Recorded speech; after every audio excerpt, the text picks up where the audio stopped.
di hadapan seluruh keluarga besar. Ibu mertua saya berdiri dan menunjuk wajah saya. Menantu macam kamu tidak berhak atas sepeser pun warisan keluarga ini. Kemasi barangmu. Pergi dari rumah ini sekarang juga. Suami saya hanya menunduk. Ia tidak membela saya sedikit pun. Saya bangkit dari lantai tempat mereka memaksa saya berlutut. Saya membersihkan rok saya pelan-pelan. Lalu saya tersenyum. Mereka pikir mereka baru saja membuang seorang babu yang menumpang hidup. Mereka tidak tahu satu hal. Besok pagi, seorang notaris akan datang ke rumah ini. Dan nama yang tertera di seluruh akta tanah keluarga ini bukan nama mereka. Sebelum kita lanjut, absen dulu di kolom komentar. Dari kota mana kalian menonton? Jangan lupa tekan tombol like dan subscribe, supaya kami makin semangat menghadirkan kisah yang lebih menarik lagi. Nama saya Anindya. Usia saya 34 tahun. Selama 8 tahun terakhir, saya dikenal di keluarga ini sebagai menantu yang pendiam. Menantu yang tidak punya pekerjaan tetap. Menantu yang hanya bisa memasak, menyapu, dan mengurus mertua yang sakit-sakitan. Itu yang mereka lihat, itu yang mereka percaya. Padahal kebenarannya jauh berbeda. Saya seorang notaris. Saya memiliki kantor sendiri di kawasan Menteng, di sebuah gedung yang tenang, dengan pelat nama saya terukir di pintu kaca. Saya menangani akta tanah, surat waris, dan perjanjian milik orang-orang berada di Jakarta. Tidak ada satupun anggota keluarga suami saya yang tahu hal itu. Saya sengaja menyembunyikannya, bukan untuk menipu. Tetapi karena saat saya pertama kali masuk ke keluarga ini, saya ingin tahu siapa mereka sebenarnya. Di balik senyum dan basa-basi. Saya menikah dengan Mas Rangga 8 tahun lalu. Ia anak sulung di keluarganya. Saat itu ia tampak sederhana dan sopan. Bapak mertua saya, Pak Hadiman, adalah lelaki tua yang teduh, pemilik rumah induk besar di kawasan Bintaro, sebidang kebun di pinggir kota, dan 2 petak ruko yang disewakan. Keluarga ini terlihat hangat dari luar. Saya kira saya menemukan tempat berlabuh. Saya salah. Sejak hari pertama, ibu mertua saya, Bu Sukarni, tidak pernah menyukai saya. Di matanya, saya hanya perempuan kota yang tidak tahu adat, tidak bisa ke dapur dengan benar, tidak cukup baik untuk anak sulungnya. Saya memilih diam. Saya layani beliau, saya masak, saya bersihkan rumah, saya rawat seperti ibu saya sendiri. Mengapa saya menyembunyikan profesi saya? Ada alasannya. Saat Mas Rangga melamar saya dulu, ibunya sempat berkata dengan ketus bahwa beliau tidak suka perempuan karir. Katanya, perempuan yang sibuk bekerja tidak akan becus mengurus rumah tangga. Katanya, istri yang baik adalah istri yang di rumah, melayani suami dan mertua. Saat itu, saya masih mencintai Mas Rangga. Saya tidak ingin menjadi sumber pertengkaran. Maka saya memutuskan untuk tidak banyak bicara tentang pekerjaan saya. Saya tetap menjalankan kantor notaris saya secara diam-diam, sementara di rumah. Saya berperan sebagai istri sederhana. Lama-kelamaan, peran itu menjadi seperti penyamaran. Dan dari balik penyamaran itu, saya melihat wajah asli keluarga ini. Wajah yang tidak akan pernah mereka tunjukkan jika tahu siapa saya sebenarnya. Retak pertama dalam pernikahan saya muncul di tahun kedua. Saya keguguran. Anak pertama yang sangat saya nantikan. Di saat saya hancur, terbaring lemah di tempat tidur, Bu Sukarni justru berkata bahwa itu karena saya kurang berdoa, bahwa perempuan yang tidak bisa memberi keturunan tidak ada gunanya. Mas Rangga, ia hanya diam di sudut kamar, tidak berani membela saya. Sejak hari itu, sesuatu di dalam diri saya berubah. Saya berhenti berharap pada mereka. Saya tetap melayani, tetapi hati saya mulai menjauh. Adik ipar saya, Ulan, lebih halus, tapi lebih berbahaya. Usianya 30 tahun. Ia pandai berkata manis di depan, lalu menusuk dari belakang. Ia yang paling sering membisikkan hal-hal buruk tentang saya ke telinga ibu mertua. Dan Mas Rangga, suami saya, lelaki yang seharusnya berdiri di samping saya. Ia selalu memilih diam, atau lebih buruk. Ia ikut menyalahkan saya demi menyenangkan ibunya. Saya menahan semua itu selama bertahun-tahun. Karena ada satu orang di rumah ini yang tulus kepada saya, Pak Hadiman. Bapak mertua saya, beliau sakit cukup lama, diabetes, yang menggerogoti tubuhnya pelan-pelan. Hingga akhirnya beliau hanya bisa berbaring di kamar. Saat itu, tidak ada yang mau mengurus beliau. Bu Sukarni mengaku lelah dan menyerahkan semuanya pada perawat bayaran. Wulan sibuk dengan kehidupannya sendiri. Mas Rangga selalu beralasan repot dengan pekerjaan. Hanya saya yang tinggal di sisi beliau. Saya yang menyuapi beliau setiap pagi. Saya yang mengganti spray. Saya yang membacakan koran ketika matanya sudah terlalu lemah untuk membaca. Saya yang menemani beliau sampai larut. Mendengar cerita masa mudanya berulang-ulang tanpa pernah merasa bosan. Bapak tahu siapa saya yang sebenarnya. Beliau satu-satunya yang saya percaya dengan rahasia itu. Suatu sore, ketika rumah sepi, beliau memegang tangan saya dengan jemari yang sudah keriput dan gemetar. "Anindya," kata beliau pelan, "Bapak sudah tua. Bapak tahu apa yang akan terjadi pada rumah ini setelah Bapak pergi?" Saya menggenggam tangannya. Saya tidak menjawab. Mereka akan berebut. Sukarni, Rangga, Wulan. Mereka akan menghitung tanah ini sebelum tanah kubur Bapak kering. Suara beliau bergetar. Bukan karena takut, tapi karena kecewa. Bapak tidak mau hasil kerja seumur hidup Bapak jatuh ke tangan orang yang serakah. Bapak ingin rumah ini dijaga oleh orang yang punya hati. Saya menatap mata beliau. Saya melihat ada kepercayaan di sana yang tidak pernah saya dapat dari siapapun di rumah ini. Maukah kamu menjaganya? Nah, saat itu saya belum sepenuhnya mengerti apa maksud beliau. Saya hanya mengangguk. Saya berjanji akan menjaga apapun yang beliau percayakan. Beliau tersenyum lega. Untuk pertama kalinya dalam berbulan-bulan, wajah beliau terlihat tenang. Yang tidak saya tahu saat itu, beberapa minggu kemudian, beliau diam-diam memanggil notaris kepercayaannya sendiri ke kamar. Dan beliau menandatangani sesuatu yang akan mengubah segalanya. 3 bulan lalu, Pak Hadiman meninggal dunia dalam tidurnya. Rumah ini dipenuhi tangis. Tetapi saya tahu sebagian dari tangis itu palsu. 40 hari setelah kepergian Bapak, sikap mereka mulai berubah. Dulu mereka masih sungkan karena ada Bapak. Kini penjaga terakhir kesopanan di rumah ini sudah tiada. Pagi itu, saya sedang menyeduh teh di dapur ketika Bu Sukarni masuk dengan langkah berat. Wajahnya tampak tidak senang, seperti biasa. "Anindya," kata beliau, "mulai hari ini, kamu pindah ke kamar belakang, kamar dekat gudang itu." Saya berhenti menuang. Saya menatap beliau. "Kamar utama yang kamu tempati itu terlalu besar untuk seorang menantu. Wulan akan pindah ke situ. Dia anak kandung. Wajar, dia dapat yang lebih baik." Saya tidak membantah. Saya hanya berkata, "Baik, Bu." Saya angkat barang-barang saya sore itu juga. Kamar dekat gudang itu lembab dan pengap. Tidak ada jendela yang benar. Tetapi saya tidak mengeluh sedikit pun, karena saya sedang menunggu sesuatu. Beberapa hari kemudian, Wulan datang ke kamar saya tanpa mengetuk. Ia berdiri di ambang pintu, melipat tangan di depan dada. "Mbak," katanya dengan nada yang dibuat-buat. Cincin emas peninggalan almarhumah nenek hilang. Cincin yang disimpan di lemari ibu. Saya menoleh.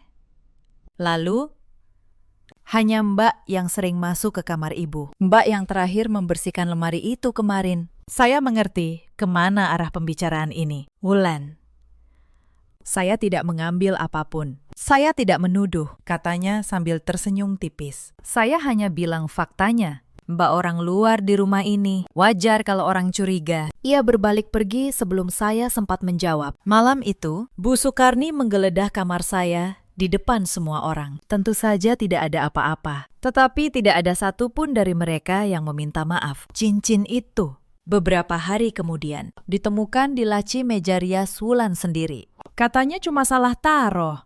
Tidak ada yang membahasnya lagi. Saya menelan semuanya, tetapi saya mencatat semuanya. Puncaknya datang pada acara 100 Hari Bapak. Hari itu rumah induk dipenuhi tamu, keluarga besar dari kampung, tetangga, kerabat jauh. Bu Sukarni ingin acara ini terlihat megah, agar orang-orang melihat betapa terhormatnya keluarga ini. Saya sibuk sejak subuh, memasak, menyiapkan hidangan, menyambut tamu. Punggung saya pegal, kaki saya lelah. Tetapi tidak ada yang menawari saya duduk sebentar pun. Di tengah acara, ketika semua tamu sedang berkumpul di ruang tengah, Bu Sukarni tiba-tiba memanggil nama saya dengan suara keras. "Anindya, kesini kamu." Saya datang dengan tangan masih basah dari dapur. Semua mata tamu menatap saya. Tadi ada tamu yang bilang, gelas kristal kesayangan keluarga ini pecah. Itu gelas mahal warisan. Kamu yang pegang nampan tadi, kan? Saya tidak memecahkan gelas apapun. Saya tahu itu hanya alasan. Bu, saya tidak. Jangan membantah, bentak beliau.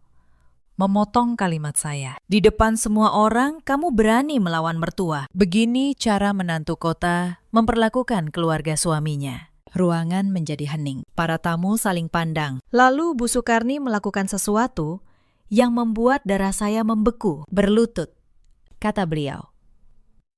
"Berlutut dan minta maaf di depan semua orang. Biar kamu tahu di mana tempatmu di rumah ini." Saya menatap suami saya. Mas Rangga ada di sana, berdiri di antara para tamu. Saya menunggu. Saya berharap untuk sekali saja ia akan membela saya. Ia memalingkan wajah.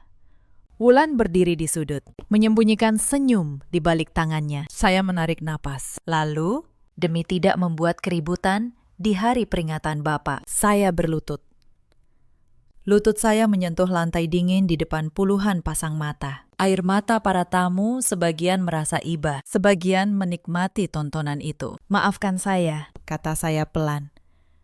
Bu Sukarni mendengus puas. Saya kira penghinaan itu sudah cukup untuk satu hari. Saya salah. Malam itu, setelah para tamu pulang, rumah kembali sepi. Saya sedang membereskan piring-piring kotor di dapur ketika Mas Rangga masuk. Saya pikir ia datang untuk minta maaf atas sikapnya tadi siang. "Saya salah lagi, Anin," katanya. "Tadi kamu keterlaluan membantah ibu di depan tamu. Kamu mempermalukan keluarga ini." Saya meletakkan piring. Saya menatapnya. Mas melihat sendiri. Saya tidak memecahkan gelas apapun. Ibu hanya mencari alasan untuk mempermalukan saya. "Jangan menuduh ibu," suaranya meninggi. Lalu, sebelum saya sempat berkata apa-apa lagi, tangannya terangkat. Telapaknya mendarat keras di pipi saya. Suara tamparan itu memantul di dinding dapur. Saya terhuyung. Pipi saya panas dan berdenyut. Saya memegang wajah saya, menatap lelaki yang dulu berjanji akan melindungi saya seumur hidup. Ia sendiri tampak kaget dengan apa yang baru saja dilakukannya. Tetapi ia tidak minta maaf. Ia hanya menurunkan tangannya, lalu berkata dengan suara dingin, "Sadar diri, Anin. Di rumah ini, kamu cuma menantu. Kamu tidak punya apa-apa. Semua yang kamu makan, semua atap di atas kepalamu, itu milik keluargaku. Hormati itu." Ia berbalik dan pergi. Saya berdiri sendirian di dapur. Pipi saya masih perih. Tetapi anehnya, hati saya justru menjadi sangat tenang. Karena di detik itu, semua keraguan terakhir di hati saya lenyap. Pernikahan ini sudah mati. Lelaki ini bukan lagi seseorang yang layak saya jaga. Saya membersihkan sisa air mata di sudut mata saya. Bukan air mata sedih.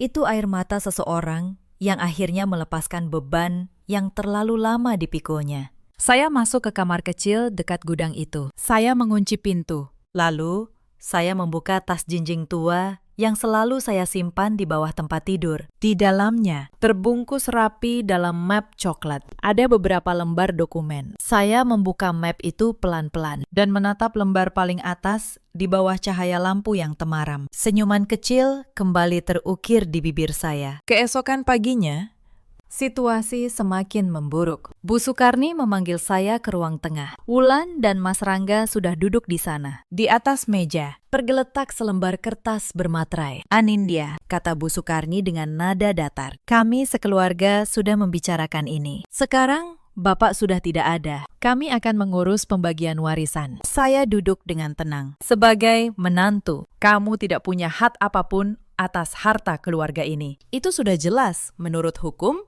dan menurut adat. Jadi, kami minta kamu menandatangani surat ini. Wulan mendorong kertas itu ke arah saya. Saya membacanya pelan. Itu adalah surat pernyataan pelepasan hak. Isinya menyatakan bahwa saya, Anindya, dengan sukarela melepaskan segala bentuk klaim atas seluruh harta peninggalan Pak Hadiman, termasuk rumah induk, kebun, dan ruko. Saya hampir tertawa membacanya, tetapi saya menahan diri. Tanda tangani, kata Mas Rangga, supaya semua ini cepat selesai. Lalu kamu boleh ambil barangmu dan pergi dari hidup kami. Saya menatap mereka satu persatu. Bu Sukarni dengan dagu terangkat, Wulan dengan senyum kemenangan, Mas Rangga dengan tatapan tak sabar. Mereka begitu yakin mereka sedang menang. Saya mengangkat pena. Tangan saya bergerak sangat tenang, dan saya menandatangani surat itu. Mereka tidak tahu. Surat pelepasan hak itu sama sekali tidak ada artinya. Karena untuk melepaskan hak atas sebuah tanah, tanah itu harus milik orang lain terlebih dahulu. Sementara seluruh tanah yang mereka perebutkan dengan begitu rakus itu sudah bukan milik mereka sejak setahun yang lalu. Bagus, kata Bu Sukarni sambil menyambar kertas itu. Sekarang kamu masih boleh tinggal sampai pembagian resmi selesai. Tapi kamu harus tahu diri. Mulai hari ini, kamu yang urus semua pekerjaan rumah. Aku tidak akan menggaji pembantu lagi. Untuk apa kalau ada kamu? Saya mengangguk. Baik, Bu. Selama 2 minggu berikutnya, saya menjalani peran itu dengan sempurna. Saya bangun paling pagi. Saya memasak untuk semua orang. Saya mencuci, menyetrika, mengepel seluruh rumah induk yang besar itu sendirian. Wulan senang sekali memerintah saya. Ia akan duduk di sofa, menonton televisi, lalu menyuruh saya mengambilkan minum atau memijat kakinya. Babu memang harusnya begini, katanya suatu kali. Cukup keras agar saya mendengar. Numpang di rumah orang, ya harus kerja, jangan cuma jadi beban. Saya tidak menjawab. Saya hanya tersenyum dalam hati. Penghinaan demi penghinaan datang silih berganti. Bu Sukarni mulai membatasi makanan saya. Beliau berkata, makanan di rumah ini hanya untuk keluarga inti, bukan untuk menantu yang tidak punya hak waris. Setiap hari, saya memasak makanan lezat untuk mereka. Ayam goreng, rendang, sayur lengkap. Tetapi untuk diri saya sendiri, saya hanya boleh makan sisa. Kadang hanya nasi dengan sedikit kecap. Saya menerimanya tanpa keluhan. Saya bukan tidak mampu membeli makanan. Dengan penghasilan saya bisa makan di restoran manapun di Jakarta. Tetapi saya ingin melihat sampai sejauh mana kekejaman mereka. Dan kekejaman itu ternyata belum mencapai dasarnya. Suatu malam, Bu Sukarni memanggil saya ke ruang tengah. Beliau memegang secari kertas penuh angka. Anindya, kata beliau. Aku sudah menghitung. Selama 8 tahun kamu tinggal di rumah ini. Kamu makan. Kamu pakai listrik. Kamu pakai air. Semua itu ada harganya. Saya menatap kertas itu. Beliau benar-benar menghitung biaya hidup saya selama 8 tahun. Lengkap dengan bunga. Totalnya 200 juta, kata beliau. Sebelum kamu pergi dari rumah ini, kamu harus melunasi ini. Anggap saja sebagai tanda terima kasih karena keluarga ini sudah menampungmu selama bertahun-tahun. Saya hampir tertawa. Mereka memperlakukan saya seperti benalu yang harus membayar untuk numpang di rumah yang justru sudah menjadi milik saya. Kalau saya tidak punya uang sebanyak itu, Bu, tanya saya pura-pura cemas. Ya kerja, sahut Wulan dari sofa. Jadi pembantu di rumah orang atau jual saja ginjalmu. Itu urusanmu. Yang jelas, kamu tidak boleh pergi sebelum lunas. Mas Rangga, suami saya, hanya duduk diam menonton televisi. Seolah perempuan yang sedang ditagih 200 juta itu bukan istrinya. Saya menundukkan kepala, berpura-pura pasrah. Baik, Bu, saya akan usahakan. Dalam hati, saya mencatat satu lagi. Daftar dosa mereka semakin panjang dan semakin dekat hari pembalasannya. Beberapa hari kemudian, Wulan mengundang teman-temannya ke rumah. Perempuan-perempuan muda yang suka memamerkan kekayaan. Mereka duduk di ruang tamu, tertawa-tawa sambil minum kopi yang saya buatkan. Anin, panggil Wulan dengan nada memerintah. Bersihkan meja ini. Lalu bawakan kue lagi. Jangan lama-lama, saya datang membawa nampan. Salah satu teman Wulan menatap saya dari atas ke bawah. Wulan, ini siapa? Pembantu baru, tanyanya. Wulan tertawa keras. Bukan pembantu, ini kakak iparku, istri kakakku. Tapi ya, fungsinya memang seperti pembantu. Numpang di rumah kami. Jadi, ya harus kerja. Kasihan dari keluarga miskin, tidak punya apa-apa. Teman-temannya ikut tertawa. Beberapa menatap saya dengan pandangan merendahkan. Saya berdiri di sana, memegang nampan. Mendengar diri saya dihina di depan orang asing. Wajah saya tetap datar. Tetapi dalam hati, saya mencatat hari itu juga. Sudah. Sana ke dapur, kata Wulan sambil mengibaskan tangannya, seolah mengusir lalat. Saya kembali ke dapur dengan langkah tenang. Saya tidak menangis. Air mata saya sudah lama habis untuk orang-orang ini. Malam itu, saya membuka kembali map coklat di kamar saya. Saya menatap surat wasiat tulisan tangan Bapak. Saya teringat hari-hari terakhir beliau. Saya ingat bagaimana beliau dengan tubuh yang sudah sangat lemah masih sempat menggenggam tangan saya dan berkata, "Anindya, kamu satu-satunya cahaya di rumah yang gelap ini." Saya ingat malam-malam panjang ketika beliau tidak bisa tidur karena sakit. Dan saya duduk di samping ranjangnya, mengusap punggungnya hingga subuh. Sementara di kamar-kamar lain, anak-anak kandungnya tidur nyenyak, tidak peduli. Saya ingat hari ketika beliau di antara napasnya yang berat berbisik, "Maafkan Bapak. Nah, Bapak tidak bisa mengubah hati mereka, tapi Bapak bisa memastikan kamu tidak ditelantarkan." Saat itu, saya tidak mengerti maksud beliau. Sekarang saya mengerti sepenuhnya. Bapak sudah melihat semua ini akan terjadi. Beliau sudah menyiapkan perlindungan untuk saya, jauh sebelum saya membutuhkannya. Saya menutup map itu. Kesabaran saya bukan tanpa batas. Tetapi, saya tahu balasan yang paling telak adalah balasan yang datang pada waktu yang tepat. Dan waktu itu semakin dekat. Karena setiap malam, setelah semua orang tidur, saya masuk ke kamar kecil saya, mengunci pintu, dan menelpon satu orang, Pak Tirta, notaris senior, sahabat sekaligus rekan kerja saya selama bertahun-tahun. Satu-satunya orang di luar rumah ini yang tahu seluruh rencana saya. "Anin," kata Pak Tirta di ujung telepon malam itu. Suaranya hangat tapi prihatin. "Aku sudah lihat akta-akta yang dititipkan almarhum Pak Hadiman setahun lalu. Semuanya sah. Semuanya lengkap. Bagaimana statusnya?" tanya saya pelan.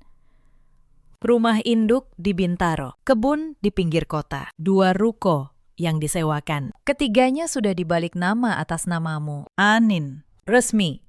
Tercatat di kantor pertanahan setahun yang lalu, sebelum beliau wafat. Ada juga surat wasiat tulisan tangan beliau yang menjelaskan alasannya. Ditandatangani di depan 2 saksi. Saya memejamkan mata.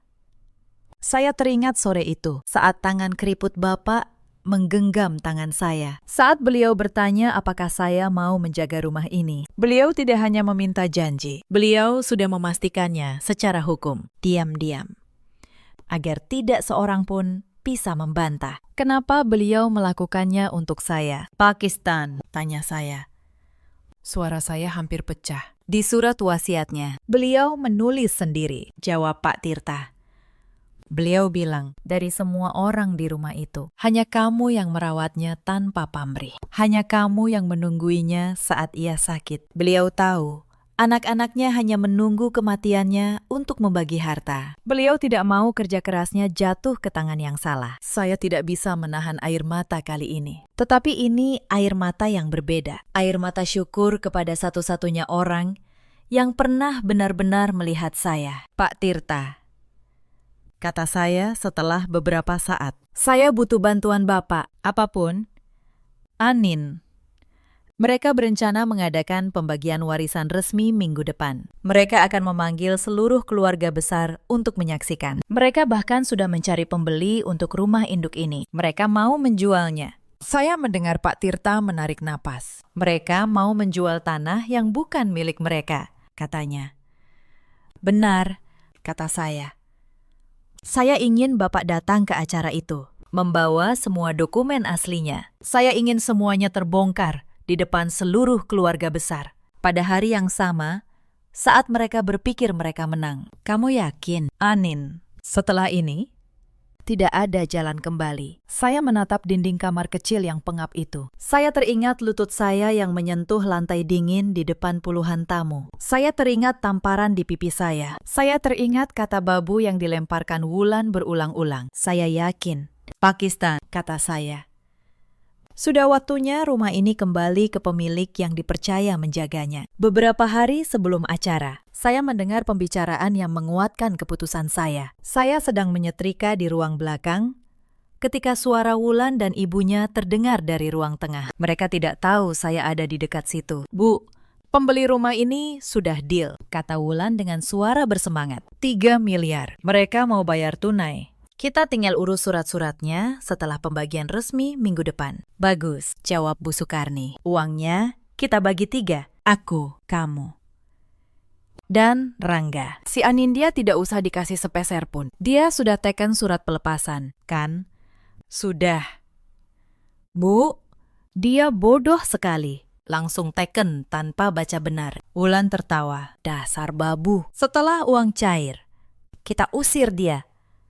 Biar dia tahu rasanya jadi orang miskin yang tidak punya apa-apa. Untung bapakmu sudah tidak ada, kata Bu Sukarni. Kalau beliau masih hidup, pasti rewel soal si Anindya. Beliau itu terlalu sayang sama menantu tidak tahu diri itu. Saya berdiri di balik dinding. Setrika masih di tangan saya. Saya mendengar setiap kata. Mereka menjual kenangan suami mereka, ayah mereka, demi 3 miliar rupiah. Mereka bahkan tidak menunggu 100 hari berlalu dengan layak. Saya tidak marah, saya justru merasa lega. Karena mereka baru saja menggali kuburan mereka sendiri, semakin dalam, dengan tangan mereka sendiri. Saya kembali menyetrika dengan tenang. Hanya beberapa hari lagi, 2 hari sebelum acara, terjadi sesuatu yang membuat amarah saya hampir meledak. Saya pulang dari membeli kebutuhan dapur, dan menemukan Wulan sedang membongkar kamar bekas bapak. Ia melempar barang-barang almarhum ke dalam kardus dengan kasar. Buku-buku tua beliau, kacamata baca, bahkan foto-foto lama. Mau diapakan barang-barang bapak? Tanya saya.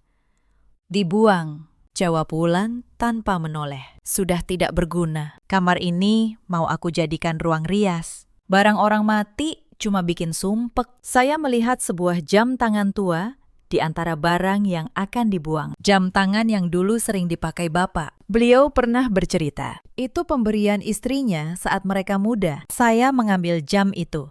Yang ini biar saya simpan. Wulan merebutnya dari tangan saya. Buat apa? Mau, kamu jual. Dasar matre. Memang dari dulu kamu cuma mengincar harta keluarga ini, kan?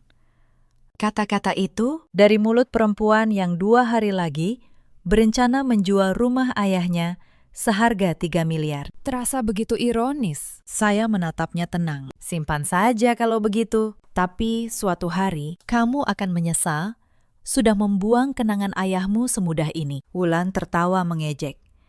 Menyesal? Untuk apa? Yang penting, uangnya. Sudah. Sana ke dapur. Bukan urusanmu. Saya berbalik pergi. Tetapi sebelumnya, saya sempat menyelamatkan beberapa foto bapak yang terjatuh ke lantai. Memasukkannya diam-diam ke saku daster saya. Malam itu, saya menatap foto-foto itu di kamar kecil saya. Wajah bapak yang teduh tersenyum di sana. Saya berbisik pelan. Sebentar lagi, Pakistan. Sebentar lagi semuanya selesai. Dan saya akan menjaga kenangan bapak. Seperti janji saya. Saya kembali menelpon Pak Tirta untuk memastikan semua dokumen siap. Beliau meyakinkan saya bahwa tidak ada satu celah pun yang bisa mereka gunakan untuk melawan. Saya menutup telepon, lalu memejamkan mata. Besok, lusa. Topeng yang saya kenakan selama 8 tahun, akhirnya akan saya lepas. Hari pembagian warisan akhirnya tiba. Rumah induk di Bintaro itu dipenuhi orang sejak pagi. Bu Sukarni mengundang seluruh keluarga besar. Paman, bibi, sepupu, kerabat dari kampung. Beliau ingin pembagian ini disaksikan banyak orang, supaya tampak sah dan terhormat. Ruang tengah ditata seperti acara resmi. Kursi-kursi disusun rapi. Di meja depan tergeletak map-map berisi rencana pembagian yang sudah disusun Wulan. Saya, seperti biasa, ada di dapur, menyiapkan minuman dan kue untuk para tamu. mengenakan daster sederhana, rambut diikat asal, persis seperti yang mereka harapkan dari seorang babu. Tidak ada yang menyangka apa yang akan terjadi. Sekitar pukul 10, Bu Sukarni berdiri di depan ruangan dan memulai acara. "Terima kasih semua sudah datang," kata beliau dengan suara penuh wibawa yang dibuat-buat. "Hari ini kita berkumpul untuk membagi warisan almarhum suami saya, Pak Hadiman. Semoga semuanya berjalan adil dan damai." Para tamu mengangguk. Wulan duduk di samping ibunya, tersenyum bangga. Mas Rangga duduk di sisi lain, mengenakan kemeja rapi. Sesuai kesepakatan keluarga, lanjut Bu Sukarni, rumah induk ini, kebun. Dan 2 ruko akan dibagi di antara saya dan kedua anak saya. Adapun menantu saya, Anindya, sudah dengan sukarela melepaskan haknya. Suratnya ada di sini. Beliau mengangkat surat pelepasan hak yang saya tanda tangani waktu itu. Beberapa tamu menoleh ke arah saya yang berdiri di pintu dapur dengan nampan di tangan. Wulan menatap saya dengan tatapan mengejek. Ya, Mbak Anindya memang sudah sadar diri. Dia tahu dia tidak berhak apa-apa. Iya kan, Mbak? Semua mata tertuju pada saya. Saya meletakkan nampan pelan-pelan di meja. Lalu saya berkata dengan suara yang tenang. "Sebelum acara dilanjutkan, ada 1 tamu lagi yang akan datang. Sebaiknya kita tunggu beliau." Bu Sukarni mengerutkan kening. "Tamu apa? Aku tidak mengundang tamu lain." Tepat saat itu, suara mobil terdengar memasuki halaman. Pintu pagar terbuka. Seorang lelaki berusia 60-an, berpakaian rapi dengan setelan jas abu-abu, melangkah masuk membawa tas kerja kulit hitam. Di belakangnya, 2 orang asistennya membawa map-map tebal. Kewibawaan lelaki itu langsung mengubah suasana ruangan. "Selamat pagi," kata lelaki itu sopan. "Perkenalkan, saya Tirta Wijaya, notaris." Bu Sukarni berdiri, bingung. "Notaris, maaf, ada keperluan apa?" "Pakistan, ini acara keluarga." Pak Tirta tersenyum tenang. "Justru karena ini menyangkut warisan keluarga, kehadiran saya sangat diperlukan." "Bu, saya datang atas permintaan pemilik sah dari seluruh harta yang sedang Ibu bicarakan ini." Ruangan menjadi hening seketika. "Pemilik sah?" Wulan berdiri. "Apa maksud Bapak?" "Pemilik sah, ya kami ahli warisnya." Pak Tirta membuka tas kerjanya. Ia mengeluarkan beberapa lembar dokumen bersertifikat, lengkap dengan stempel dan materai. "Izinkan saya menjelaskan," kata beliau dengan suara jelas, agar seluruh ruangan mendengar. Setahun sebelum beliau wafat, almarhum Bapak Hadiman datang ke kantor saya. Beliau dalam keadaan sehat secara akal dan pikiran. Disaksikan 2 orang saksi. Beliau membuat keputusan untuk mengalihkan kepemilikan seluruh hartanya. Wajah Bu Sukarni mulai pucat. "Mengalihkan? Ke siapa?" Pak Tirta mengangkat sertifikat tanah rumah induk. Ia membaca dengan suara lantang. "Sertifikat hak milik atas rumah dan tanah di Bintaro ini sejak 1 tahun lalu telah resmi terdaftar atas nama 1 orang. Bukan atas nama Ibu Sukarni, bukan atas nama Saudara Rangga, bukan atas nama Saudari Wulan." Beliau berhenti sejenak. Seluruh ruangan menahan napas. "Melainkan atas nama Ibu Anindya." Ruangan meledak dalam kegaduhan. Para tamu saling berbisik. Bu Sukarni terhuyung dan jatuh terduduk di kursinya. Wulan menatap saya dengan mata terbelalak. Mas Rangga berdiri. Wajahnya berubah putih seperti kertas. "Tidak mungkin," teriak Wulan. "Itu pasti palsu. Mbak Anindya cuma babu. Dia menipu Bapak yang sudah pikun." Pak Tirta menatapnya dengan tenang. "Saudari, hati-hati dengan tuduhan Anda. Saya notaris bersertifikat. Seluruh proses ini dilakukan dengan benar di hadapan saksi. Dengan pemeriksaan kesehatan mental almarhum oleh dokter. Semua terdokumentasi. Dan untuk informasi Anda, Ibu Anindya bukan babu. Beliau juga seorang notaris, rekan saya. Dengan kantor sendiri di Menteng." Hening. Semua mata kini beralih ke arah saya. Saya melepas ikat rambut saya. Saya menegakkan punggung saya yang selama ini selalu saya bungkukkan. Untuk pertama kalinya dalam 8 tahun, saya berdiri di rumah ini sebagai diri saya yang sebenarnya. "Halo, Bu Sukarni," kata saya dengan suara yang kini tegas dan dingin. "Halo, Wulan.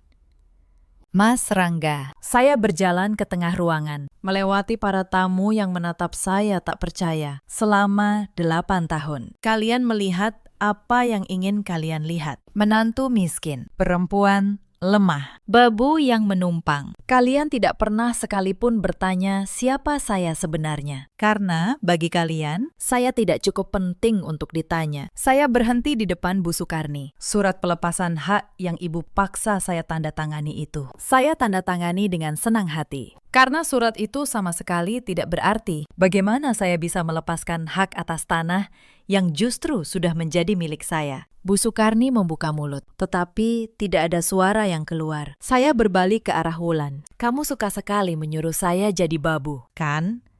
Wulan. Mengambilkan minum, memijat kakimu, mengepel lantai. Lantai yang ternyata milik saya. Atap yang ternyata milik saya. Setiap suap nasi yang kamu makan di rumah ini, kamu makan di rumah saya. Wulan terduduk lemas. Wajahnya kehilangan semua warna. Di antara para tamu, seorang paman tua, adik dari almarhum bapak, berdiri perlahan. Wajahnya merah menahan amarah. Sukarni, kata beliau dengan suara berat. Jadi ini yang kalian lakukan. Belum genap 100 hari kakak saya pergi. Kalian sudah memperlakukan menantu kalian seperti budak. Sementara menantu inilah yang menunggui kakak saya sampai napas terakhirnya. Saat kalian semua sibuk menghitung warisannya. Bu Sukarni menunduk, tidak berani menjawab. Saya sering menjenguk kakak saya saat beliau sakit. Lanjut paman itu. Dan setiap kali saya datang, hanya Anindya yang ada di sisinya. Kalian, anak-anaknya. Entah kemana. Pantas saja kakak saya memberikan semuanya pada perempuan ini. Dia lebih pantas disebut anak daripada kalian. Beberapa kerabat lain mengangguk setuju. Bisik-bisik mulai terdengar di seluruh ruangan. Kali ini bukan ke arah saya, melainkan ke arah Bu Sukarni dan anak-anaknya. Wajah keluarga yang selama ini mereka jaga mati-matian runtuh dalam hitungan menit. Di depan seluruh keluarga besar yang mereka undang sendiri. Bu Sukarni mencoba menyelamatkan muka. Beliau bangkit, suaranya bergetar. Imi, ini pasti ada yang salah. Anindya pasti memanipulasi almarhum. Bapak sudah tua, mudah dipengaruhi. Cukup, Bu, potong saya. Tenang, Bapak menandatangani semua dokumen ini dalam keadaan sehat dengan surat keterangan dokter di depan 2 saksi. Setahun sebelum beliau wafat. Bahkan jika ibu membawa ini ke pengadilan, ibu akan kalah. Pak Tirta sudah memastikan setiap detailnya. Pak Tirta mengangguk membenarkan. Semua sah secara hukum, tidak ada celah. Terakhir, saya menatap suami saya, Mas Rangga, lelaki yang menampar saya di dapur, lelaki yang menyuruh saya sadar diri. Karena saya tidak punya apa-apa. Mas pernah bilang, semua yang saya makan, semua atap di atas kepala saya, itu milik keluargamu. Mas ingat itu. Ia tidak bisa menatap mata saya. Mas keliru. Sejak setahun lalu, justru kalianlah yang menumpang di rumah saya, dan saya tidak pernah sekalipun mengungkitnya. Saya mengeluarkan 1 lembar dokumen lagi dari map yang dibawa Pak Tirta. Surat wasiat tulisan tangan Bapak. Sebelum saya lanjutkan, dengarkan ini. Ini ditulis sendiri oleh Bapak, ayah kalian. Saya membacanya pelan, dengan suara yang bergetar, bukan karena takut, tetapi karena haru. Kepada anak-anakku, Bapak menyerahkan seluruh harta ini kepada Anindya, bukan untuk menyakiti kalian. Tetapi karena selama Bapak sakit, hanya dia yang menungguiku. Hanya dia yang menyuapiku, membersihkanku, dan duduk di sampingku saat kalian sibuk dengan urusan kalian sendiri. Harta diberikan kepada yang berhati. Bapak harap suatu hari kalian mengerti. Ruangan benar-benar sunyi. Beberapa kerabat dari kampung mulai menundukkan kepala. Beberapa menatap Bu Sukarni dan anak-anaknya dengan pandangan jijik. Bu Sukarni menangis. Tetapi kali ini tidak ada yang menghiburnya. Anindya, kata beliau dengan suara serak. Tolong, kami keluargamu. Jangan lakukan ini pada kami. Kami minta maaf. Saya menatap beliau cukup lama. Ibu tahu kapan saya paling ingin mendengar kata maaf itu? Saat saya berlutut di lantai ini, di depan puluhan tamu. Untuk kesalahan yang tidak saya lakukan. Saat suami saya menampar saya di dapur. Saat Wulan memanggil saya babu di rumah saya sendiri. Tapi saat itu tidak ada satupun dari kalian yang peduli. Saya berjalan ke arah pintu, lalu berbalik. Sebagai pemilik sah rumah ini, saya minta kalian semua mengosongkannya dalam waktu 3 hari. Kebun dan ruko juga bukan milik kalian. Penjualan rumah yang kalian rencanakan dengan pembeli itu batal demi hukum. Karena kalian menjual sesuatu yang bukan milik kalian. Pak Tirta akan mengurus semua dokumennya. Kamu tidak bisa mengusir kami, Wulan berteriak. Putus asa. Kami akan menuntutmu. Pak Tirta menjawab dengan tenang. Silakan. Saudari, tetapi saya sarankan Anda berkonsultasi dengan pengacara terlebih dahulu. Semua dokumen ini sah dan kuat secara hukum. Justru, percobaan menjual properti milik orang lain tanpa hak bisa menjadi masalah pidana bagi Anda. Wulan terdiam. Akhirnya mengerti bahwa tidak ada celah untuk melawan. Saya berdiri di tengah ruangan itu, menatap mereka satu persatu untuk terakhir kalinya. Bu Sukarni yang dulu begitu angkuh, kini terduduk dengan bahu yang ngerosot. Wulan yang dulu memanggil saya Babu, kini tak berani mengangkat wajahnya. Mas Rangga yang dulu menampar saya, kini tampak seperti lelaki yang kehilangan segalanya. Anehnya, di puncak kemenangan ini, saya tidak merasa puas seperti yang saya bayangkan. Yang saya rasakan justru kelelahan. Kelelahan 8 tahun yang akhirnya bisa saya lepaskan. Saya tidak pernah membenci kalian, kata saya pelan.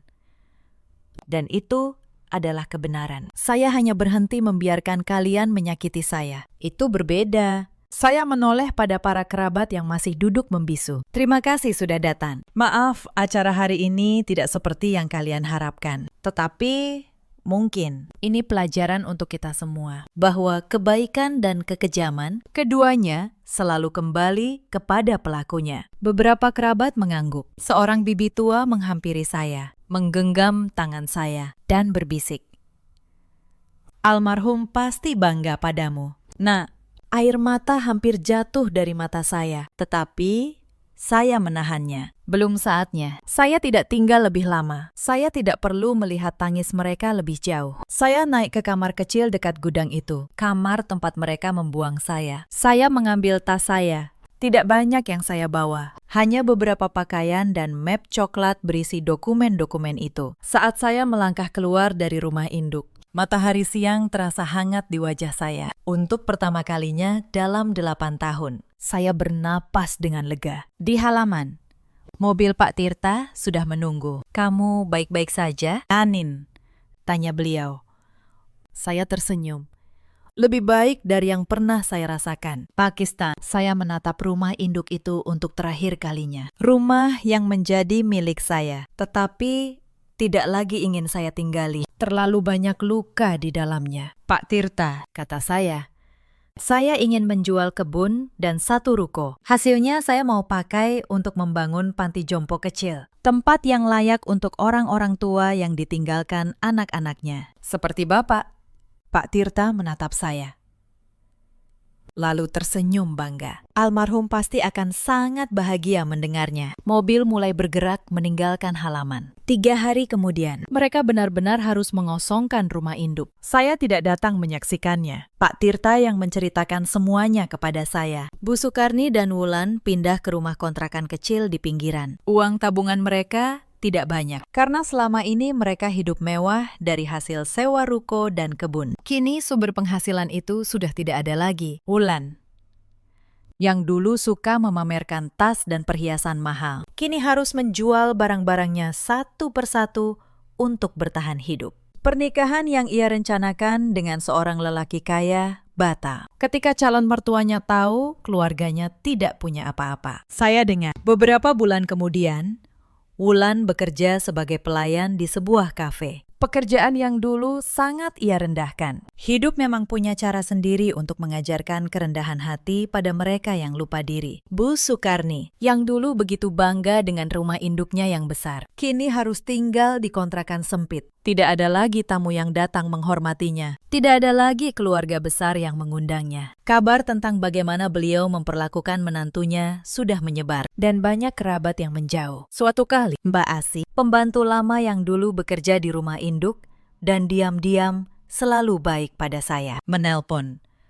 Ia bercerita bahwa Bu Sukarni sering menangis sendirian, menyesali semua yang sudah terjadi. Tapi sudah terlambat. Bu Anindya, kata Mbak Asih.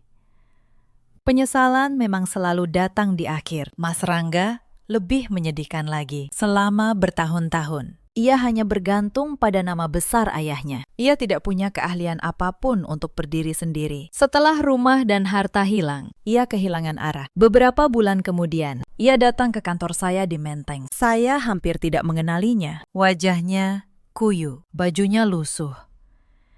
Ia berdiri di depan meja saya, lalu perlahan menundukkan kepalanya. "Anin," katanya pelan. "Maafkan aku salah. Aku sudah memperlakukanmu dengan sangat buruk. Tolong, beri aku satu kesempatan lagi. Kita mulai dari awal." Saya menatapnya. Anehnya, saya tidak merasakan amarah, tidak juga benci. Yang saya rasakan hanya kasihan. "Mas Rangga," kata saya, "tenang. Kamu tahu kapan aku paling membutuhkanmu. Saat aku berlutut di lantai itu. Saat tanganmu menampar pipiku. Saat aku menunggu hanya satu kali. Kamu berdiri di sampingku. Tapi kamu selalu memilih memalingkan wajah." Ia tidak bisa menjawab. "Aku tidak menutup hatiku karena harta. Aku menutupnya karena setiap kali aku jatuh, kamu yang ikut meninjakku. Pernikahan kita sudah selesai sejak lama. Surat cerai kita akan diurus, Pak Tirta. Pulanglah." "Mas, belajar berdiri di atas kakimu sendiri. Itu pelajaran yang seharusnya kamu pelajari dari dulu." Saya mengantarnya sampai pintu. Itu terakhir kalinya saya melihatnya. Hidup saya setelah itu berubah sepenuhnya. Saya kembali fokus pada kantor notaris saya. Saya tidak perlu lagi berpura-pura menjadi orang lain. Saya tidak perlu lagi membungkukkan punggung saya untuk siapapun. Setahun kemudian, panti jompo kecil yang saya impikan akhirnya berdiri. Saya menamainya dengan nama Bapak. Tempat itu menampung para orang tua yang ditinggalkan keluarganya, merawat mereka dengan kasih yang layak mereka terima. Setiap kali saya berkunjung ke sana, melihat para lansia tersenyum, saya teringat sore itu, saat tangan keriput Bapak menggenggam tangan saya, dan beliau bertanya, apakah saya mau menjaga apa yang beliau percayakan? Saya menjaganya. Pakistan, dengan cara yang saya yakin akan membuat Bapak bangga. Cerita ini mengajarkan kita satu hal. Jangan pernah menilai seseorang dari penampilan luarnya. Dan jangan pernah memperlakukan orang yang lemah dengan kejam. Karena kamu tidak pernah tahu siapa mereka sebenarnya. Dan siapa yang sedang diam-diam memperhatikan. Di luar sana, ada banyak perempuan yang seperti saya dulu. Dayamite, sabar, menahan hinaan demi menjaga keutuhan keluarga. Yang sebenarnya sudah lama retak. Untuk kalian, ingatlah bahwa kesabaran bukan berarti kelemahan. Kadang, diam adalah cara orang kuat menyiapkan langkahnya. Ada juga banyak suami seperti Mas Rangga di luar sana. Lelaki yang memilih menyenangkan ibunya daripada melindungi istrinya, yang baru menyadari nilai seseorang setelah kehilangannya. Dan ada pula para mertua seperti Bu Sukarni, yang lupa bahwa menantu juga manusia yang juga bisa lelah, bisa terluka, dan suatu hari bisa pergi. Bapak Hadiman mengajarkan saya hal yang paling berharga, bahwa harta sejati bukanlah tanah atau rumah. Harta sejati adalah hati yang tulus, yang pada akhirnya selalu menemukan jalannya untuk dihargai. Dalam hidup, kita selalu punya pilihan. Memilih menjadi serakah, atau memilih menjadi tulus. Memilih menginjak yang lemah, atau memilih merawat mereka. Setiap pilihan punya akibatnya sendiri. Ceritakan kisah kalian di kolom komentar. Apakah kalian pernah merasakan diremehkan oleh keluarga sendiri? Bagaimana kalian melewatinya? Terima kasih sudah menemani sampai akhir. Malam itu, tepat saat saya pulang kerja, mertua saya merobek sebuah surat di depan wajah saya. Ia berkata bahwa rumah ini tidak akan pernah jatuh ke tangan menantu serakah seperti saya. Lalu, ia menampar saya 2 kali. Yang tidak ia tahu, sertifikat yang sebenarnya tidak pernah ada di tangannya. Halo sahabat, selamat datang kembali di kanal Cerita Kita. Kalau kalian baru pertama kali mampir, jangan lupa ikut menemani sampai akhir. Karena kisah malam ini tentang sebuah keluarga yang terlihat terhormat dari luar akan membuat kalian menahan napas sampai kalimat terakhir. Nama saya Anindya. Tahun ini usia saya 31 tahun. Orang-orang biasa memanggil saya Nindya. Saya bekerja sebagai auditor di sebuah kantor akuntan publik di kawasan Sudirman. Sudah 6 tahun saya menekuni pekerjaan ini. Pekerjaan saya adalah membaca angka, mencari Rp1 yang tidak pada tempatnya di antara ribuan baris pembukuan. Orang sering mengira pekerjaan saya membosankan. Tapi saya tahu satu hal yang tidak diajarkan di bangku kuliah. Angka tidak pernah berbohong. Manusia yang berbohong. Dan cepat atau lambat, kebohongan itu selalu meninggalkan jejak di atas kertas. Saya menikah dengan Bramantio 4 tahun lalu. Saya memanggilnya Mas Bram. Ia seorang insinyur di perusahaan konstruksi. Pria yang tenang, sedikit bicara, dan selalu menepati janji. Kami tinggal di sebuah rumah 2 lantai di kawasan Bintaro. Bukan rumah mewah, tapi cukup untuk kami berdua dan 1 anak kelak. Sejak awal, saya tahu Mas Bram bukan anak yang paling dicintai di keluarganya. Ibunya, Bu Halimah, selalu lebih menyayangi anak bungsunya. Adik perempuan Mas Bram, namanya Reni. Reni 2 tahun lebih muda dari saya. Cantik, pandai bicara, dan tahu betul cara membuat ibunya bangga. Setiap kali ia datang, suasana rumah mertua berubah. Semua perhatian tertuju padanya. Saya tidak pernah mempermasalahkan itu. Saya pikir kasih sayang orang tua memang tidak selalu rata. Yang penting, saya dan Mas Bram hidup baik-baik saja. Selama 3 tahun pertama, semuanya berjalan tenang. Saya datang ke rumah mertua setiap akhir pekan, membawa oleh-oleh, membantu di dapur, mendengarkan Bu Halimah bercerita tentang masa mudanya. Saya kira saya sudah diterima sebagai bagian dari keluarga. Saya salah. Semuanya mulai berubah ketika ayah mertua saya jatuh sakit. Pak Darmaji, ayah Mas Bram, adalah seorang pensiunan pegawai. Pria yang keras tapi adil sepanjang hidupnya. Ia bekerja keras dan mengumpulkan beberapa aset. Sebuah rumah besar di kawasan Cinere dan sepetak tanah warisan di kampung halamannya. Bagi keluarga ini, rumah Cinere itu adalah segalanya. Bukan hanya soal nilai, tapi soal siapa yang berhak atasnya kelak.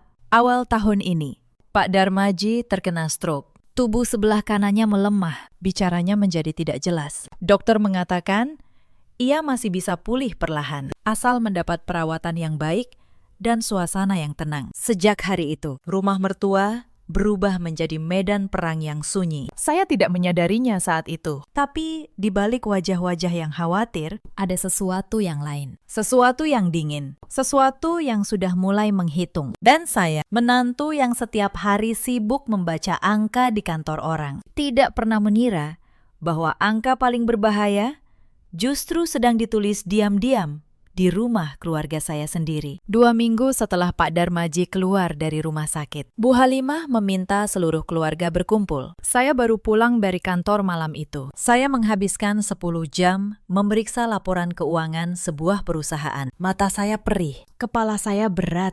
Yang saya inginkan hanyalah mandi air hangat dan tidur. Tapi Mas Bram menelpon. Suaranya terdengar tegang. Ibu mengumpulkan semua orang. Katanya penting. Tentang ayah. Saya menelan rasa lelah saya. Lalu saya langsung berangkat ke Cinere. Ketika saya tiba, semua sudah duduk di ruang tamu. Bu Halimah di kursi tengah, Reni di sampingnya. Mas Bram berdiri di sudut, wajahnya muram. Pak Darmaji duduk di kursi roda. Kepalanya sedikit miring, matanya menatap kosong ke lantai. Di atas meja ada setumpuk dokumen. Reni yang pertama bicara. Suaranya manis seperti biasa. Mbak Nindya, akhirnya datang juga. Kami sudah menunggu dari tadi. Saya minta maaf. Saya baru selesai kerja. Ada apa sebenarnya? Bu Halimah menarik napas panjang. Lalu ia berkata dengan nada yang sudah ia siapkan. Ayah kalian sakit. Kita semua tahu itu. Kondisinya bisa memburuk kapan saja. Ibu tidak mau kalau sampai terjadi sesuatu. Keluarga ini berebut harta seperti orang tidak punya didikan. Ia mendorong tumpukan dokumen itu ke tengah meja. Jadi, untuk menjaga semuanya tetap aman, ibu sudah menyiapkan surat persetujuan keluarga. Isinya, semua aset ayah akan dikelola ibu dulu untuk sementara, sampai keadaan jelas. Tinggal tanda tangan saja. Semua. Saya menatap dokumen itu. Sebagai auditor, mata saya terlatih. Saya tidak pernah menandatangani apapun tanpa membacanya lebih dulu. Itu sudah menjadi naluri saya. Saya mengulurkan tangan untuk mengambil satu lembar. Saya hanya ingin membaca isinya. Tapi Reni dengan cepat menahan tangan saya. Tidak perlu dibaca. Mbak, ini cuma formalitas. Kita ini keluarga. Masa mau saling curiga? Saya menarik tangan saya pelan. Lalu saya berkata dengan tenang. Justru karena ini menyangkut keluarga. Saya rasa kita semua perlu membacanya supaya tidak ada salah paham di kemudian hari. Suasana ruangan berubah seketika. Bu Halimah memicingkan mata. Untuk apa dibaca? Kamu tidak percaya pada ibu. Baru jadi menantu beberapa tahun, sudah berani mengatur-atur. Saya bukan mengatur, Bu. Saya hanya ingin mengerti apa yang saya tanda tangani. Reni tertawa kecil. Tawanya tidak sampai ke matanya. Mbak Nindya ini memang beda dari kita. Mungkin karena pekerjaannya menghitung uang orang. Jadi, semua hal dilihat seperti angka. Bahkan keluarga. Saya tidak menjawab. Saya tahu. Kalimat itu sengaja dilemparkan untuk memancing saya. Mas Bram akhirnya bersuara dari sudut ruangan. Bu, biarkan Nindya membaca dulu. Tidak ada salahnya. Bu Halimah menoleh tajam ke arah anaknya. Kamu juga. Sejak menikah dengan perempuan ini, kamu jadi suka membela orang luar. Ini urusan keluarga kita. Bram, bukan urusan dia. Kata itu menusuk. Orang luar. Setelah 4 tahun, di mata mertua saya masih saja orang luar. Saya meletakkan kembali pulpen yang tadi disodorkan ke tangan saya. Lalu saya berkata pelan. Maaf, Bu. Saya tidak bisa menandatangani sesuatu yang tidak saya pahami. Bukan karena saya tidak percaya, tapi karena ini menyangkut masa depan kita semua. Hening sejenak. Lalu Bu Halimah berdiri. Wajahnya merah. Sebelum saya sempat bereaksi, tangannya sudah terangkat. Tamparan pertama mendarat di pipi kiri saya. Keras. Telinga saya berdengung. Pandangan saya gelap selama beberapa detik. Saya belum sempat berkata apa-apa. Tamparan kedua datang. Pipi kanan saya terasa panas seperti tersulut api. Menantu kurang ajar. Baru dibilangi sedikit, sudah membantah. Kamu pikir kamu sekolah tinggi, kerja kantoran. Lalu bisa seenaknya di keluarga ini. Saya berdiri terpaku di tengah ruang tamu. Kedua pipi saya panas. Tapi yang lebih menyakitkan, bukan tamparannya, melainkan tatapan orang-orang di sekitar saya. Reni menunduk. Menyembunyikan senyum tipis di sudut bibirnya. Pak Darmaji di kursi roda hanya menatap. Matanya bergerak gelisah. Tapi mulutnya tak mampu mengeluarkan kata. Dan Mas Bram, suami saya melangkah maju. Tubuhnya gemetar menahan amarah. Bu, kenapa ibu menampar istri saya? Bu Halimah membentak. Kamu mau membela dia di depan ibumu sendiri. Anak macam apa kamu ini? Saya memegang lengan Mas Bram. Saya menggelengkan kepala pelan. Sudah. Mas, tidak apa-apa. Tapi di dalam hati saya, sesuatu telah berubah malam itu. Saya tahu. Dokumen di atas meja itu bukan sekedar formalitas. Tidak ada keluarga yang menampatar anggotanya hanya karena ingin membaca sebuah surat. Kecuali kalau di dalam surat itu ada sesuatu yang tidak boleh saya lihat. Malam itu, saya pulang dengan pipi yang masih panas. Tapi pikiran saya jernih untuk pertama kalinya. Saya mulai bertanya-tanya, apa sebenarnya isi surat itu? Dan kenapa mereka begitu takut saya membacanya? 3 hari kemudian, kondisi Pak Darmaji tiba-tiba memburuk. Suatu pagi, ia ditemukan terjatuh dari kursi roda. Wajahnya pucat. Sebelah tubuhnya kembali kaku. Keluarga panik. Ia kembali dibawa ke rumah sakit. Saya datang menjenguk sepulang kerja. Tapi yang saya lihat di ruang tunggu bukan keluarga yang berduka. Bu Halimah dan Reni duduk di pojok ruangan. Mereka tidak menangis. Mereka berbisik-bisik.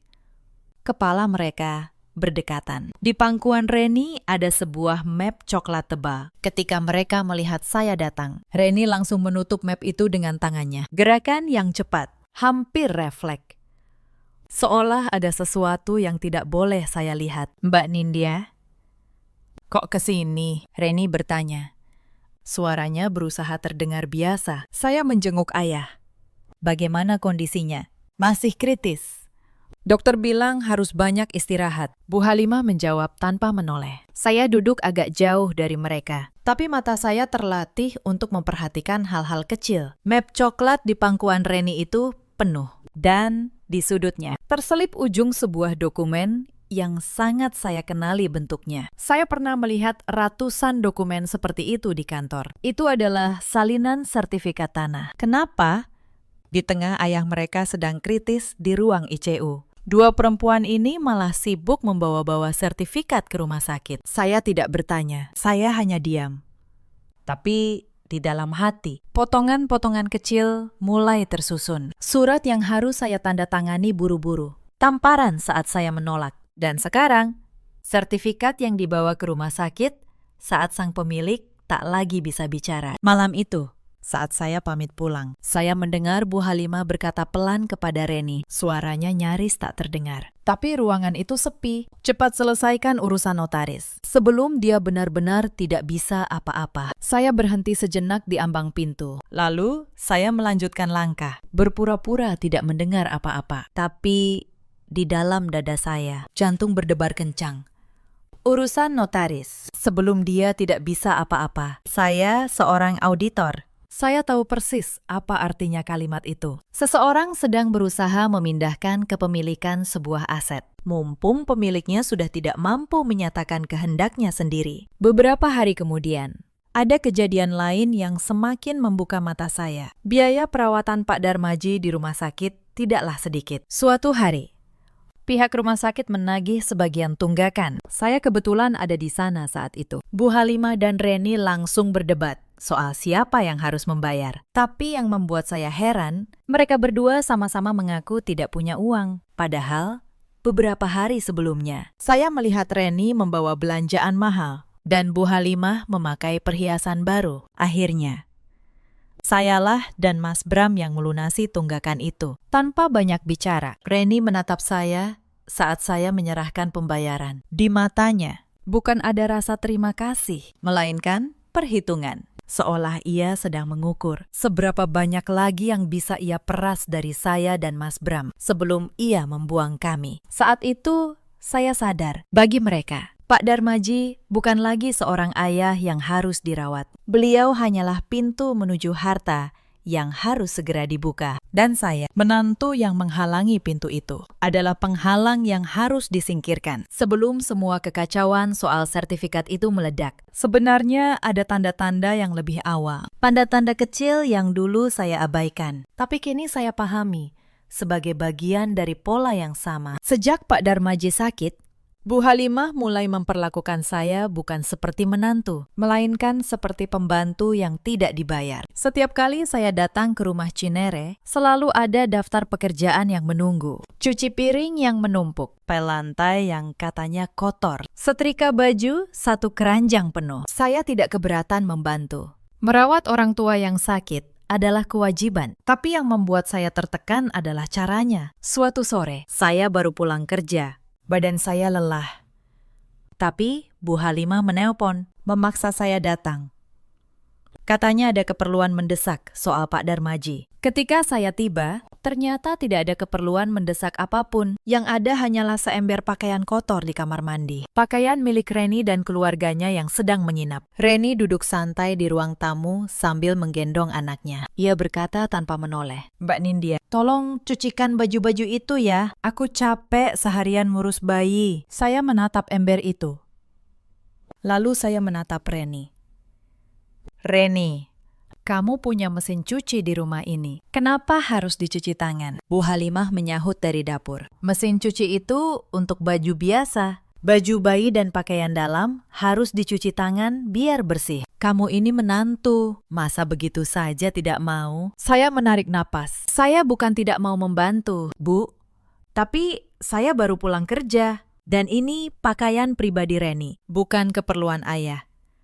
Suasana langsung menegang. Bu Halimah keluar dari dapur dengan wajah masam. "Dengar ya, selama kamu jadi menantu di keluarga ini, kamu harus tahu diri. Reni baru saja repot ngurus bayi. Masa kamu tega menyuruhnya kerja berat?" Saya menatap mereka berdua. Di mata mereka, kelelahan saya tidak penting. Pekerjaan saya tidak penting. Yang penting hanyalah saya menunduk dan patuh. Saya tidak mencuci pakaian itu malam itu. Saya pamit pulang dengan sopan. Tapi di belakang saya mendengar Bu Halimah berkata cukup keras agar saya dengar. Menantu zaman sekarang, gengsinya tinggi.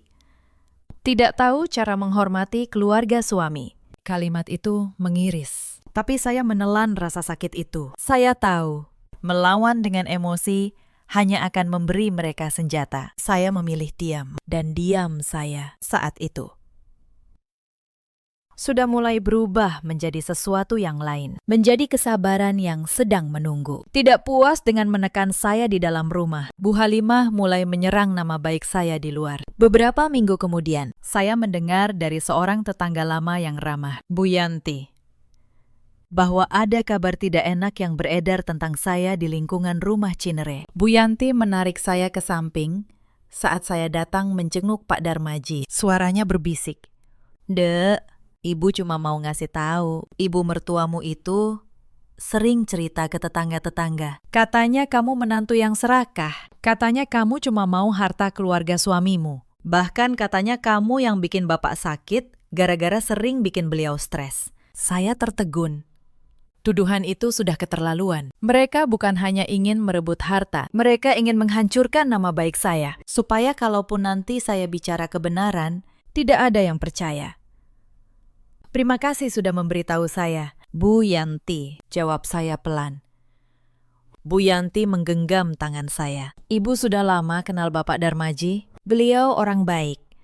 Dan ibu lihat sendiri, kamu yang paling sering merawat beliau, bukan anak-anaknya. Jadi ibu tidak percaya omongan itu. Tapi ibu cuma mau kamu hati-hati." Saya pulang dengan dada yang sesak. Untuk sesaat, saya merasa ingin menyerah. Melawan satu orang sudah berat, apalagi melawan dua orang yang sengaja merancang fitnah dan menyebarkannya kemana-mana. Tapi malam itu, saat saya menceritakannya kepada Mas Bram, ia memegang kedua tangan saya. Ia menatap mata saya. Lalu ia berkata sesuatu yang membuat saya kuat kembali. "Nindya, orang yang sibuk menyebar fitnah, biasanya karena mereka takut kebenaran ketahuan. Semakin keras mereka berteriak, semakin dekat kita pada saat mereka kehabisan tempat bersembunyi. Bertahanlah sedikit lagi, kita hampir sampai." Saya menatap suami saya, pria yang oleh keluarganya sendiri dianggap lemah. Tapi di mata saya,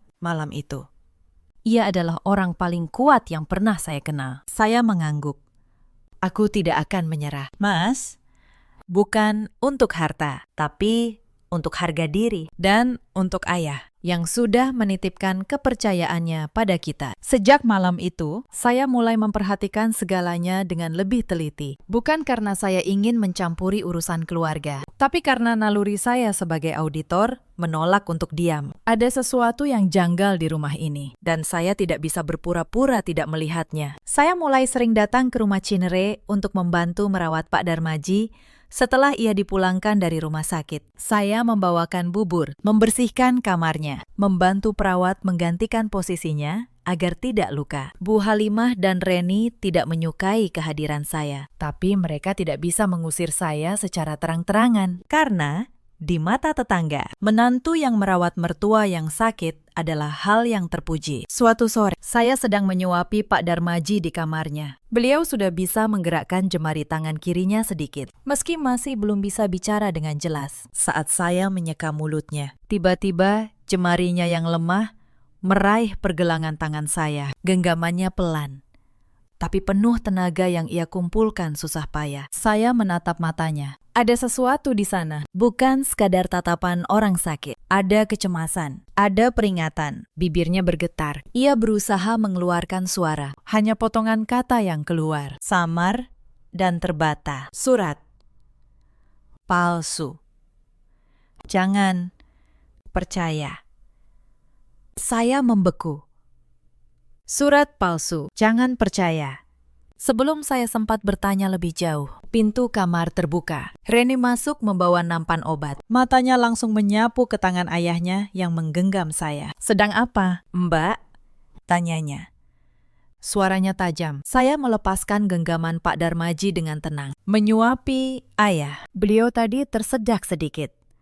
Reni meletakkan nampan dengan kasar. Sudah. Biar saya saja yang urus ayah. Mbak tidak perlu repot-repot. Pulang saja. Sudah malam.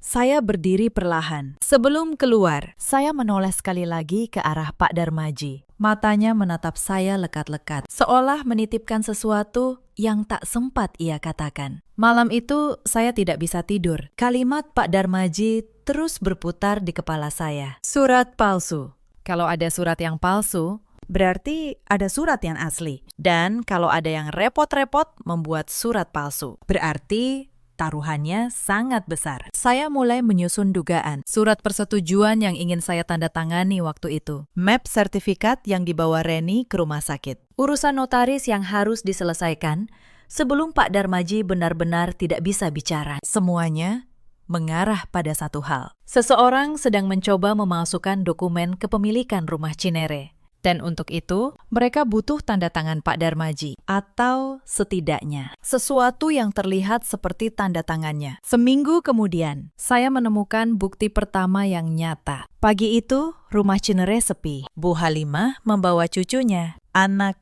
Reni, ke rumah tetangga. Reni sendiri keluar entah kemana. Hanya ada Pak Darmaji, perawat, dan Mbak Sumarni, pembantu yang sudah belasan tahun bekerja di rumah itu. Saya datang membawa makanan. Saat saya membuka gerbang, saya melihat seorang pria berdiri di depan pintu. Ia mengenakan kemeja rapi dan membawa tas kerja. Penampilannya seperti orang kantoran. Reni baru saja pulang. Ia keluar dari mobil dengan tergesa. Begitu melihat pria itu, ia langsung menghampirinya. Menariknya menjauh dari pintu. Mereka berbicara di sudut halaman, di balik pohon mangga. Suara mereka pelan. Tapi saya berdiri cukup dekat di balik gerbang yang sedikit terbuka. Pakistan, ini bagaimana? Tanda tangannya sudah cocok belum dengan yang asli? Reni bertanya. Suaranya menahan cemas. Pria itu menjawab, sudah saya periksa, goresannya mirip.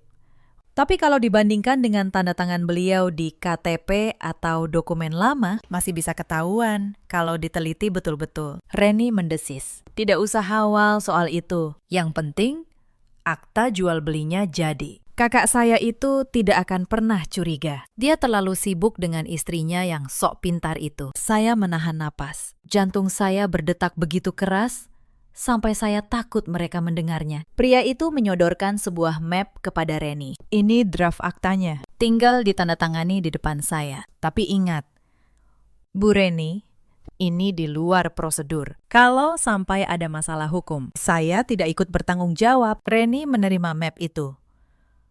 Lalu menyelipkan beberapa lembar uang ke tangan pria itu. Tenang saja, tidak akan ada yang tahu. Lain kali, jangan datang ke rumah. Telepon dulu, pria itu mengangguk. Lalu bergegas pergi. Saya cepat-cepat mundur, bersembunyi di balik tembok pagar. Saya menunggu sampai Reni masuk ke rumah. Baru saya berani bernapas lega. Tubuh saya gemetar. Bukan karena takut, tapi karena marah. Sekarang saya tahu. Reni dan Bu Halimah sedang membuat akta jual beli palsu atas rumah Cinere. Mereka memalsukan tanda tangan Pak Darmaji yang sudah tidak bisa membela diri. Mereka ingin memindahkan kepemilikan rumah itu, diam-diam, sebelum siapapun sempat menghalangi. Dan mereka yakin tidak akan ada yang curiga. Karena di mata mereka, saya hanyalah menantu yang sok pintar. Dan Mas Bram hanyalah anak yang lemah. Tapi mereka lupa satu hal. Pekerjaan saya adalah membaca dokumen. Dan tidak ada dokumen palsu yang sempurna di mata seorang auditor. Malam itu, saya menceritakan semuanya kepada Mas Bram. Saya mengira ia akan terkejut. Saya mengira ia akan marah atau bahkan tidak percaya. Tapi reaksinya membuat saya tertegun. Mas Bram hanya diam. Lalu, ia menghela napas panjang dan ia berkata pelan, "Aku sudah menduganya. Nindya, sejak ayah sakit, aku merasa ada yang tidak beres." Saya menatapnya. "Mas tahu, sejak kapan?" Ia menatap saya dalam-dalam. Lalu, ia berkata sesuatu yang mengubah segalanya. "Ada hal yang belum pernah aku ceritakan padamu tentang rumah Cinere, dan tentang apa yang sebenarnya diminta ayah padaku jauh sebelum ia sakit. Hari-hari setelah itu, tekanan terhadap saya semakin terasa. Bu Halimah tahu saya tidak akan mudah menyerah, maka ia mengubah taktiknya. Ia mulai menyerang dari sisi yang ia kira paling lemah, pekerjaan saya. Suatu kali dalam acara kumpul keluarga, ia berkata di depan semua orang, perempuan yang sibuk kerja sampai malam itu biasanya tidak becus mengurus rumah. Pantas saja sampai sekarang belum punya anak. Terlalu sibuk mengejar karir. Kalimat itu dilemparkan begitu saja di tengah ruangan yang penuh kerabat. Beberapa dari mereka tertawa kecil, yang lain menunduk, pura-pura tidak mendengar. Saya tahu,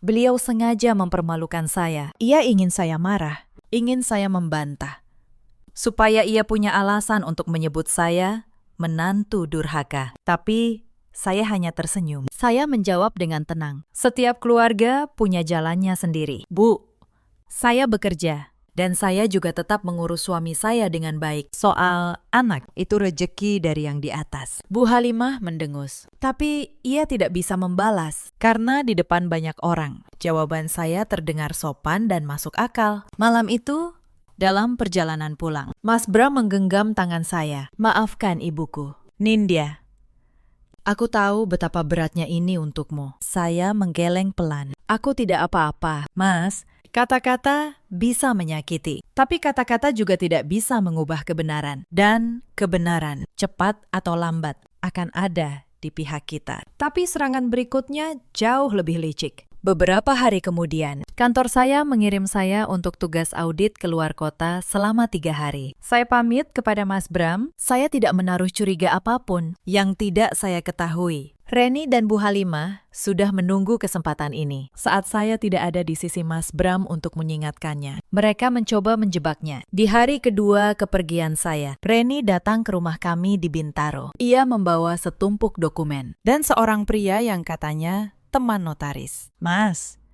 ini ada surat dari ibu soal warisan ayah. Reni berkata dengan nada manis. Ibu bilang, biar tidak ribut nanti. Mas, tanda tangan saja di sini. Ini cuma surat kesepakatan keluarga. Mas Bram menatap dokumen itu. Naluri yang sudah saya tanamkan dalam dirinya bekerja. Ia tidak langsung menandatangani. Ia membaca, dan ia melihat sesuatu yang janggal. Surat itu, di balik kalimat-kalimat yang terdengar wajar, sebenarnya adalah surat kuasa. Surat yang memberikan Bu Halimah hak penuh untuk mengurus seluruh aset Pak Darmaji, termasuk hak untuk menjual. Mas Bram meletakkan pulpen. Lalu, ia berkata pelan, Reni, kalau ini cuma surat kesepakatan biasa, kenapa harus ada notaris? Dan kenapa harus buru-buru selagi Nindya tidak ada di rumah? Wajah Reni menegang. Mas curiga sama adik sendiri. Bukan curiga, aku cuma hati-hati. Mas Bram menjawab, aku tidak akan menandatangani apapun tanpa membaca betul-betul. Dan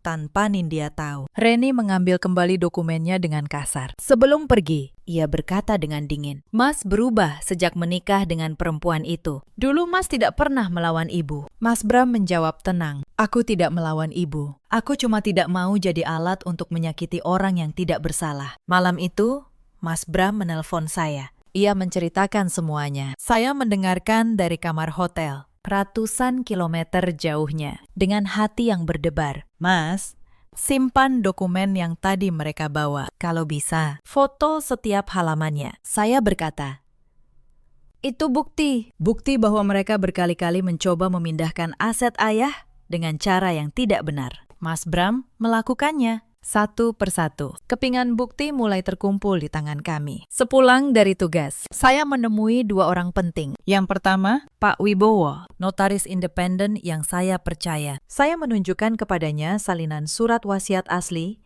yang dititipkan Pak Darmaji kepada Mas Bram. Pak Wibowo memeriksanya dengan teliti. Dokumen ini sah, katanya.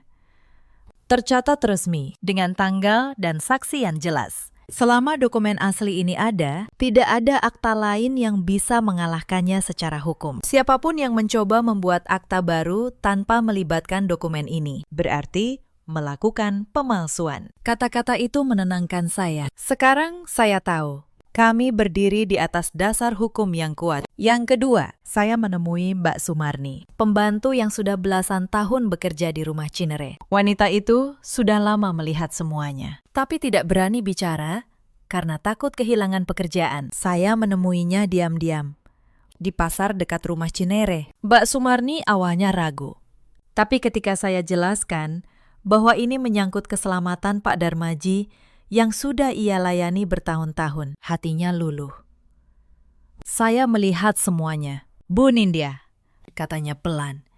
Saya lihat Bu Reni sering kedatangan tamu laki-laki yang bawa-bawa map. Saya juga pernah dengar Bu Halimah menyuruh Bu Reni cepat-cepat ke notaris. Sebelum Bapak sadar betul, saya cuma pembantu. Saya tidak berani ngomong, tapi saya tahu yang mereka lakukan tidak benar. Kalau nanti dibutuhkan, Mbak bersedia jadi saksi? Saya bertanya. Mbak Sumarni menatap saya, lalu mengangguk pelan. Demi Bapak, saya bersedia. Beliau orang baik. Tidak pantas diperlakukan begini oleh keluarganya sendiri. Saya menggenggam tangannya. Terima kasih, Mbak. Malam itu, saya pulang dengan perasaan yang sulit dijelaskan. Marah, sedih, tapi juga semakin yakin. Kepingan demi kepingan sudah lengkap. Surat wasiat asli, sertifikat asli di tangan Mas Bram. Rekaman percakapan Reni dengan notaris gelap. Dokumen surat kuasa yang mereka coba paksakan. Dan kini seorang saksi mata. Saya tahu, jerat itu sudah hampir tertutup. Yang tersisa hanyalah menunggu mereka melangkah satu kali lagi. Satu langkah yang akan menjadi langkah terakhir mereka. Malam itu, Mas Bram menceritakan semuanya. Setahun sebelum jatuh sakit, Pak Darmaji pernah memanggilnya diam-diam. Beliau sudah lama merasakan sesuatu yang tidak beres dalam keluarga. Ia melihat bagaimana Bu Halimah dan Reni semakin sering membicarakan harta. Ia tahu kalau ia tiada nanti, rumah Cinere akan menjadi rebutan. Maka Pak Darmaji mengambil keputusan. Ia membuat sebuah surat wasiat resmi di hadapan notaris. Isinya, rumah Cinere akan dibagi adil antara kedua anaknya, Bram dan Reni. Tidak ada yang boleh menguasainya sendiri. Dan yang lebih penting, beliau menitipkan sertifikat asli rumah itu kepada Mas Bram, bukan kepada istrinya. Karena beliau tahu kalau sertifikat itu ada di tangan Bu Halimah, semuanya akan berubah. Mas Bram menyimpan sertifikat itu di tempat yang aman, di sebuah safe deposit box di bank. Tidak ada yang tahu, bahkan saya. Selama ini, dokumen yang dipegang Bu Halimah dan Reni di rumah hanyalah salinan biasa yang tidak memiliki kekuatan hukum untuk menjual atau memindahkan apapun. Itulah sebabnya mereka harus memalsukan akta, karena tanpa sertifikat asli dan tanpa tanda tangan asli Pak Darmaji, mereka tidak bisa berbuat apa-apa secara sah. Saya mendengarkan semuanya dengan napas tertahan. Lalu satu pertanyaan muncul di benak saya. Mas, kalau Mas sudah tahu dari dulu, kenapa Mas diam saja? Kenapa Mas biarkan mereka menampar saya, menghina saya? Mas Bram menunduk. Wajahnya dipenuhi rasa bersalah. Maafkan aku, Nindya. Aku ingin mereka membuka kartunya sendiri. Kalau aku menghentikan mereka sekarang, mereka hanya akan berhenti sementara, lalu mencari cara lain.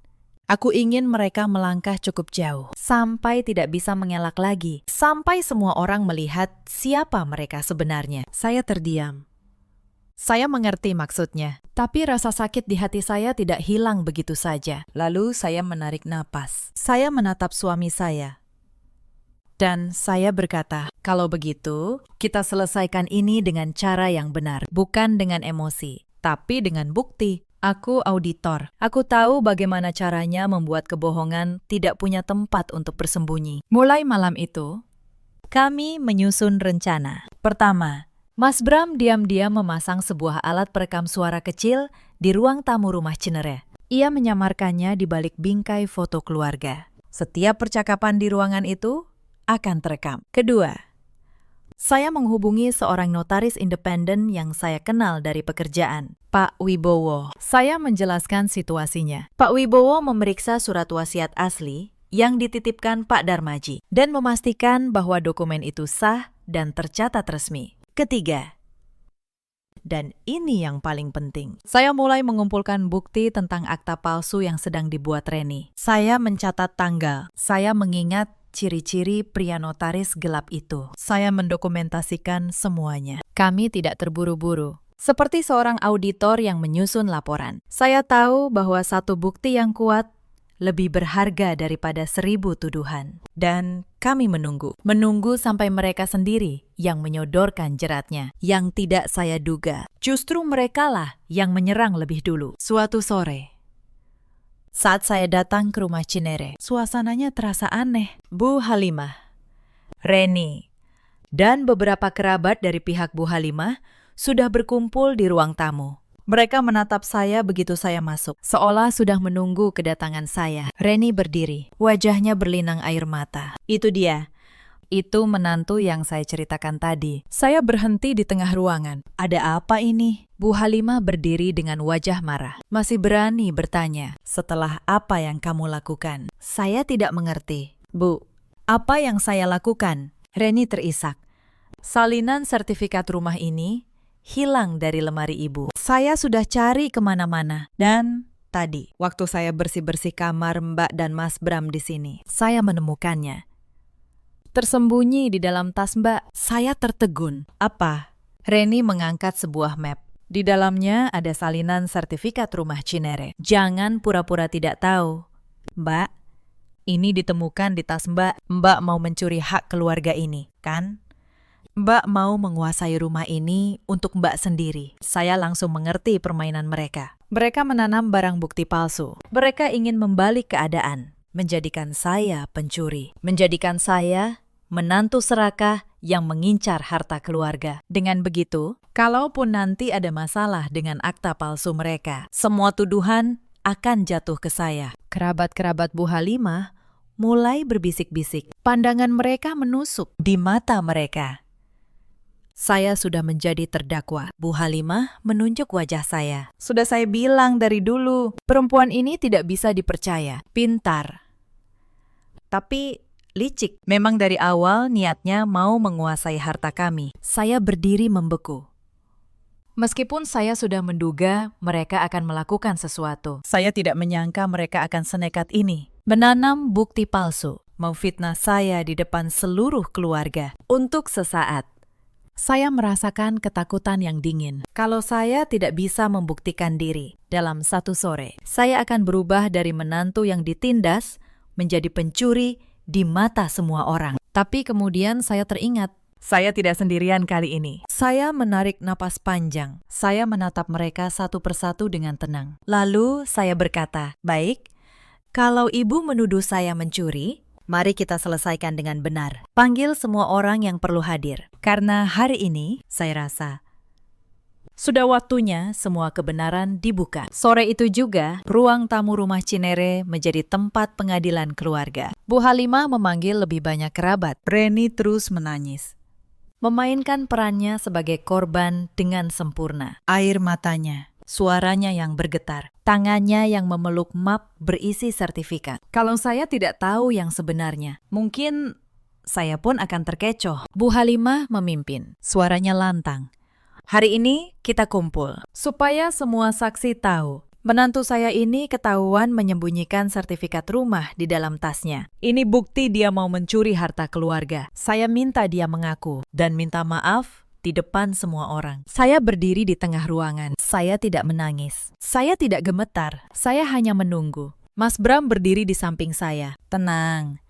Tidak ada keraguan di wajahnya. Lalu saya mulai bicara. Suara saya pelan, tapi jelas. Bu, sebelum saya menjawab tuduhan ini, saya ingin bertanya satu hal. Map yang dipegang Reni itu, isinya salinan sertifikat atau sertifikat asli. Reni terdiam sejenak, lalu menjawab dengan ragu. Salinan. Yang asli kan disimpan ibu. Saya tersenyum tipis. Benarkah? Apakah ibu yakin sertifikat asli ada pada ibu? Bu Halimah mengernyit. Tentu saja. Untuk apa kamu tanya-tanya? Saya menoleh ke arah Mas Bram. Ia mengeluarkan sebuah amplop dari tasnya. Lalu ia berkata, Bu, sertifikat asli rumah ini tidak pernah ada di tangan ibu. Sejak setahun lalu, ayah menitipkannya kepada saya. Ada di safe deposit box bank atas nama saya.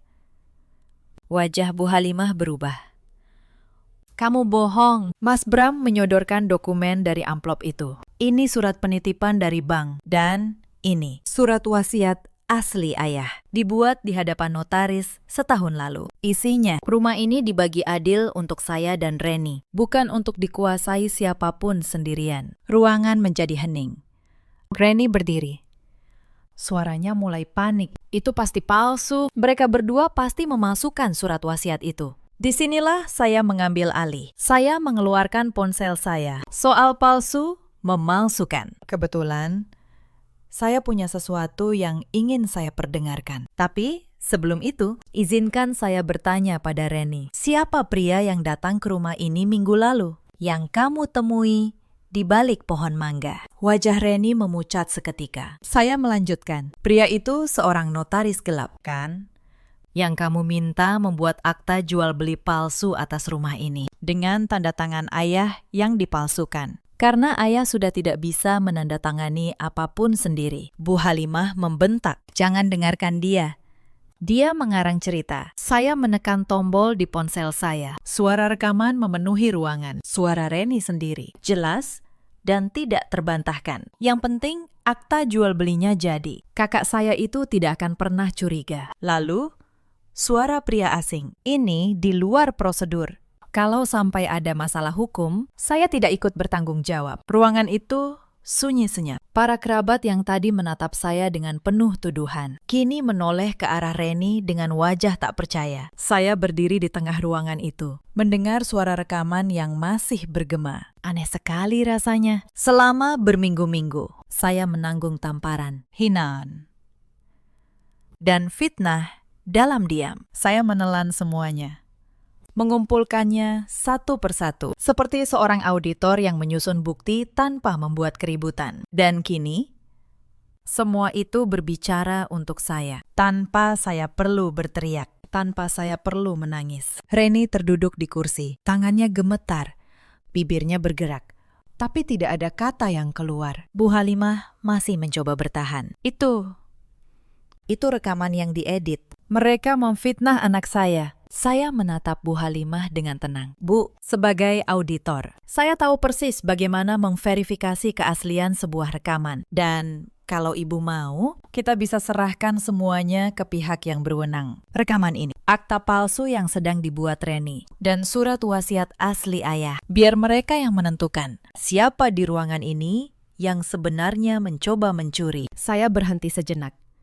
Lalu saya menambahkan, dan soal sertifikat yang katanya ditemukan di tas saya, itu hanya salinan yang Reni tanam sendiri untuk memfitnah saya. Karena kalian tahu, akta palsu kalian tidak akan pernah berhasil selama sertifikat asli ada di tangan Mas Bram. Jadi kalian butuh kambing hitam, dan kalian memilih saya. Kerabat-kerabat Bu Halimah mulai berdiri. Salah satu dari mereka, paman tertua yang selama ini paling dihormati di keluarga itu, melangkah maju. Ia menatap Bu Halimah dengan kecewa yang dalam. Halimah, apa yang kamu ajarkan pada anakmu? Suamimu masih terbaring sakit, dan kalian malah berebut hartanya dengan cara seperti ini. Memfitnah menantu yang justru merawat suamimu setiap hari. Bu Halimah membuka mulutnya, mencoba membela diri. Tapi tidak ada kata yang keluar, karena semua bukti sudah berbicara lebih keras daripada apapun yang bisa ia ucapkan. Paman tertua itu menoleh ke arah saya, wajahnya melembut. Nak, maafkan kami. Selama ini kami termakan cerita yang salah. Kami tidak tahu yang sebenarnya kamu alami. Saya menunduk hormat. Tidak apa-apa, Pakistan. Saya hanya ingin kebenaran terungkap. Bukan untuk menghukum siapapun, tapi supaya ayah bisa hidup tenang di sisa usianya. Mendengar itu, beberapa kerabat lain menatap saya dengan pandangan yang berbeda dari sebelumnya. Pandangan yang dulu penuh tuduhan, kini berubah menjadi rasa hormat. Bu Halimah masih duduk di kursinya. Untuk pertama kalinya, ia kehilangan kata-kata. Wajahnya yang biasanya garang, kini terlihat tua dan lelah. Seperti orang yang baru saja menyaksikan runtuhnya dinding pertahanan terakhir yang ia bangun selama bertahun-tahun. Lalu, dari ambang pintu kamar, terdengar suara kursi roda yang didorong perlahan. Pak Darmaji, perawat membawanya keluar. Rupanya, ia mendengar seluruh keributan dari kamarnya. Wajahnya pucat, tapi matanya tajam. Sebelah tangannya yang masih bisa digerakkan terangkat pelan, menunjuk ke arah Reni dan Bu Halimah. Bibirnya bergetar. Dengan susah payah, ia mengeluarkan kata-kata yang lebih jelas dari sebelumnya. Saya tidak pernah menandatangani apapun. Akta itu palsu. Kesaksian itu dari pemilik sah rumah Cinere sendiri mengakhiri segalanya. Reni pun runtuh. Ia menangis. Kali ini bukan air mata pura-pura. Bukan aku yang mau. Ibu yang menyuruhku. Ibu yang bilang, kalau akta jadi, rumah ini akan jadi milik kita berdua. Ibu yang menyuruhku cari notaris itu. Bu Halimah menoleh tajam. Kamu bicara apa? Aku bicara benar. Reni berteriak. Sudah sampai begini.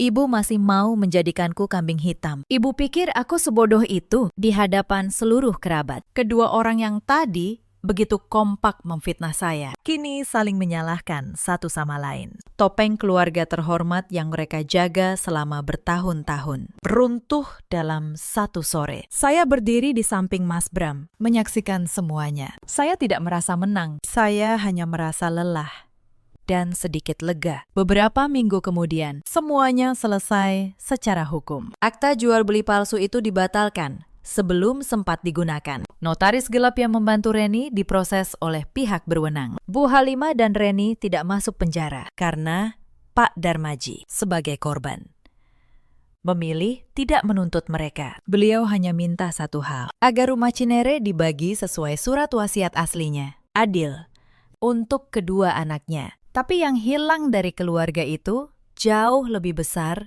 daripada sebuah rumah. Kepercayaan yang sudah runtuh tidak bisa dibangun kembali hanya dengan kata maaf. Pak Darmaji perlahan pulih, tidak sepenuhnya, tapi cukup untuk menghabiskan hari-harinya dengan lebih tenang. Beliau memilih tinggal bersama Mas Bram dan saya di rumah kami yang sederhana di Bintaro. Setiap pagi, saya menyuapinya bubur sebelum berangkat kerja. Dan setiap kali jemarinya yang lemah menggenggam tangan saya tahu beliau sedang mengucapkan terima kasih dengan caranya sendiri. Bu Halimah dan Reni, mereka tetap tinggal di rumah Cinere yang menjadi bagian Reni. Tapi kabarnya rumah itu kini sepi. Sang ibu dan anak yang dulu begitu kompak, jarang lagi saling bicara. Sahabat, cerita ini mengajarkan kita satu hal. Jangan pernah meremehkan orang yang kalian anggap lemah. Dan jangan pernah mengira bahwa kesabaran seseorang adalah tanda bahwa ia bisa diinjak selamanya. Ada banyak perempuan di luar sana yang seperti saya dulu, yang dianggap orang luar di rumah suaminya sendiri, yang kesabarannya disalahartikan sebagai kelemahan. Kalau kalian salah satu dari mereka, ingatlah, diam bukan berarti kalah. Terkadang, diam adalah cara seseorang mengumpulkan bukti sampai tiba waktunya kebenaran berbicara sendiri. Ada juga banyak suami seperti Mas Bram yang terlihat lemah di mata keluarganya, tapi diam-diam menjaga apa yang benar. Cinta yang sejati tidak selalu berteriak. Kadang ia bekerja dalam diam, menunggu saat yang tepat untuk melindungi. Dan ada pula para ibu mertua yang karena takut kehilangan kuasa, justru menghancurkan keluarganya sendiri. Mereka lupa bahwa harta yang didapat dengan cara curang tidak akan pernah membawa ketenangan dalam hidup. Kita semua punya pilihan, mau menjadi orang yang menindas atau orang yang bertahan dengan harga diri. Saya memilih yang kedua, dan saya tidak pernah menyesalinya. Terima kasih sudah menemani sampai akhir. Kalau kalian punya cerita serupa, ceritakan di kolom komentar. Sampai jumpa di kisah berikutnya.